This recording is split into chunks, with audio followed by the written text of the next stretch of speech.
बहुत ही सुंदर विषय है, चैतन्य केंद्र प्रेक्षा। भाई और बहनों, हमारा प्रेक्षा ध्यान का ये क्रम चल रहा है। प्रेक्षा का अर्थ होता देखना, देखना मुख्य होता है। देखने का नाम दृष्टि है, इसीलिए कहा गया है जैसी दृष्टि वैसी सृष्टि। हमारा सारा आत्मविज्ञान कार्यक्रम है वो दृष्टि को बदलने का कार्यक्रम है। हम किसी परिणाम को सुधारने की कोशिश नहीं करते हैं। देखिए, परिणाम अलग होता है और उसके बाद में पुरुषार्थ अलग होता है। दृष्टि हमारा पुरुषार्थ है। इस चीज को समझने का है कि ये जो हमारा मन वचन काया रूपी जो शरीर है वो पूर्व जन्म के कर्मों के भुगतान के लिए मिला है। और ये जन्म से लेकर के मृत्यु के बीच का जितना स्पान, जिसको हम जीवन कहते हैं, प्रतिक्षण हमारे कर्मों का उदय भाव होता है, प्रारब्ध होता है। और वह प्रारब्ध और उदय भाव ही अलग अलग खेल खिलाता है। कभी सुख देता है, कभी दुख देता है, कोई गाली देता है, कोई इंसल्ट करता है, कोई मारता है, और कभी कभी व्यक्ति विजयी हो जाता है, कभी व्यक्ति हार जाता है। तो ये सारा होता है हमारे कर्मों के अंतर्गत होता है। हम ये पीछे से लेकर के आए हैं, इसमें हम स्वतंत्र, हमारे कोई स्वतंत्रता नहीं है, क्योंकि हम बीज डाल चुके हैं। पूर्व जन्म ने जैसे जैसे हमने भाव किए, जैसे जैसे हमने कॉजेज डाले, वो हम डाल चुके हैं। इस जन्म में तो हमारे वो जो भाव पिछले जन्म के अंदर किए थे वो इस जन्म के अंदर द्रव्य कर्म बन करके आते हैं और वो कर्म फल देते हैं। उससे हमको कर्म परिणाम मिलता है और कर्म परिणाम से सुख दुख की अनुभूति होती है। तो एक ये चैप्टर है पूरा। तो ये चैप्टर जो है, इस चैप्टर पर ज्यादा एनर्जी वेस्ट करने की जरूरत नहीं है। यानी जो हमारे जन्म से मृत्यु के बीच में जो चल रहा है उसको मात्र देखते रहो, उसके साथ जुड़ो मत। देखना कैसे? राग द्वेष मुक्त होकर के देखना। इसके लिए ही तो प्रेक्षा ध्यान की हम बात कर रहे हैं। जो हमने एपिसोड लिया है वो भी एक राग द्वेष मुक्त होकर देखें कैसे। हम देखना चाहते हैं लेकिन उसके साथ में हमारा चश्मा लग जाता है। एक की हम लाइक करते हैं, एक की डिसलाइक करते हैं, एक के हम राग करते हैं, एक से द्वेष करते हैं, और एक को अच्छा कहते हैं, एक को बुरा कहते हैं, एक को अनुकूल कहते हैं, प्रतिकूल कहते हैं। ये जो चश्मा लग जाता है इसको हटाना है और इसके साथ में तीसरा नेत्र खोलना है जो कि थर्ड आई कहलाता है, और वो है समता का नेत्र। मतलब दोनों को इक्वल चलो, राग द्वेष नहीं करना। राग द्वेष से ऊपर उठने का मतलब एक समता भाव रखना। तो समता भाव रखना ही हमारा उद्देश्य है और उसके लिए ही ये सारा एपिसोड किया जाता है और यही हम समय समय पर दिखाते हैं। और यही हमारा कुदरत का कानून भी यही है कि दृष्टि पुरुषार्थ है। और ये जो चल रहा है ये परिणाम है। ये परिणाम तो आप पिछले जन्म में जैसा जैसा पेपर दे करके आए हो उस पेपर के अनुरूप जो है अब आपकी मार्किंग होती है, आपको रिजल्ट मिलता है, तो रिजल्ट को परिणाम कहते हैं। और ये सारा रिजल्ट जीवन भर की फिल्म के साथ मिलता रहेगा। आपको इसका कोई लेना देना नहीं है। आप इसके साथ मत जुड़िए, क्योंकि जितना जुड़ोगे आपके फिर राग द्वेष होगा, फिर राग द्वेष से फिर नए कॉजेज बढ़ेंगे, नए कॉजेज, और वैसे भाव होंगे। जैसा भाव होगा आपका वैसा ही भव होगा।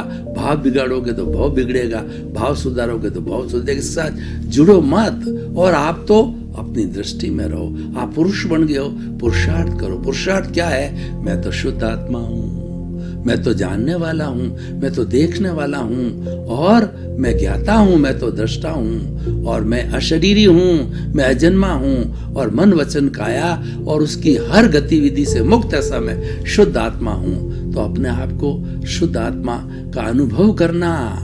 आप हो, लेकिन जब अनुभव हो जाता है तो सेल्फ रियलाइजेशन होता है। और जब आत्मा का अनुभव व्यक्ति को हो जाता है, आत्मा जब टच हो जाता है, आत्म ज्ञान मिल जाता है, फिर व्यक्ति को कुछ भी करना शेष नहीं रहता है। जीवन के सब काम संपन्न हो जाते हैं। तो भाई और बहनों, प्रश्न ये है कि हम राग द्वेष मुक्त होकर के कैसे देखें, हम भेद विज्ञान कैसे करें। मैं अलग हूँ, शरीर अलग है, और ये शरीर तो करने वाला है, भोगने वाला है, मैं तो मात्र जानने वाला हूँ, देखने वाला। ये हम जो है वो भेद विज्ञान करें कैसे? उसके लिए आज हमारा विषय चैतन्य केंद्र प्रेक्षा। प्रेक्षा का अर्थ होता देखना। देखना कैसे? कि राग द्वेष मुक्त होकर के। तो हमारे शरीर के अंदर मुख्य रूप से 9 चैतन्य केंद्र है। चैतन्य का अर्थ होता है चेतना।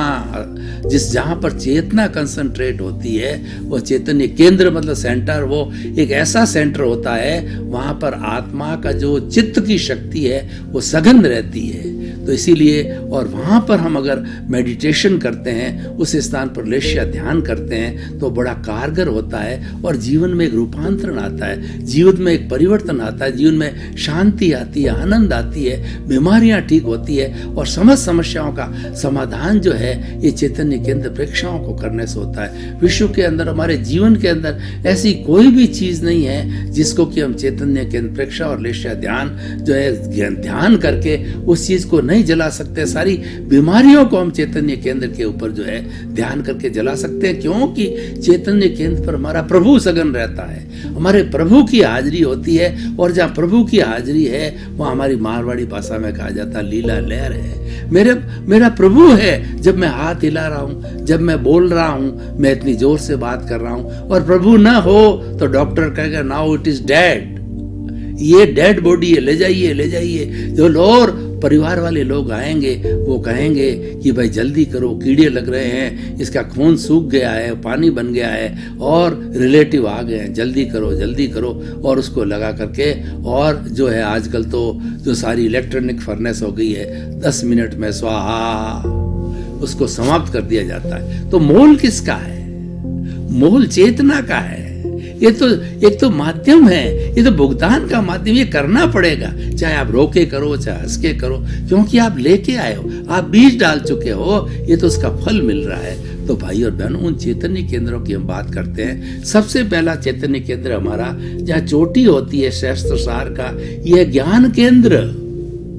अगर यहाँ पर ध्यान किया जाता, हम करके बताएंगे, यहाँ पर ध्यान किया जाता है तो हमारी ज्ञान बढ़ता है, हमारी स्मृति बढ़ती है और गहराई में जावे तो आत्मज्ञान होता है। जितने भी लोग मुक्त होते हैं वो शास्त्र सार पर ध्यान करके, शास्त्र सार के ऊपर जो है अवलंबन निरालंबन ध्यान करके, और इसीलिए सबसे ऊपर है ये स्थान। सबसे ऊपर क्यों है?